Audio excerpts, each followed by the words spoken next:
Qassob bog'lar bor endi, vegetarianlar dushmani, qonuniy brakonyar deb yaslar. Uydagi kaptarigacha go'sht yeb katta bo'ladi. Bozorda yomon qilishadi. Ne siz? Uka go'shtga ekan deb beradi.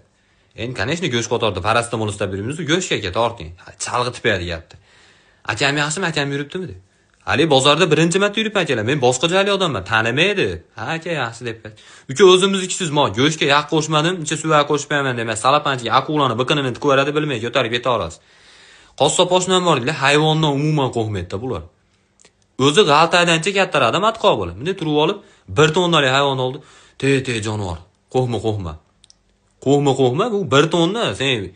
Sen tarafga qarab turib, ma'rasa shamollab olasan og'zini. Ben qo'rqma deydi. Voy, Qur'on hayit payti bular sezoni boshlanib qoladi-yu. Oshni nech puldan so'yapsizlar? $100 dan. Voy, dinozavr so'yish kerak emas. Bitta joyda katta o'ynaymiz, minderani narxi ayta olmaymi? 100 ming so'm atagan emas. Chukkimisan 100 ming so'mga quyon so'yib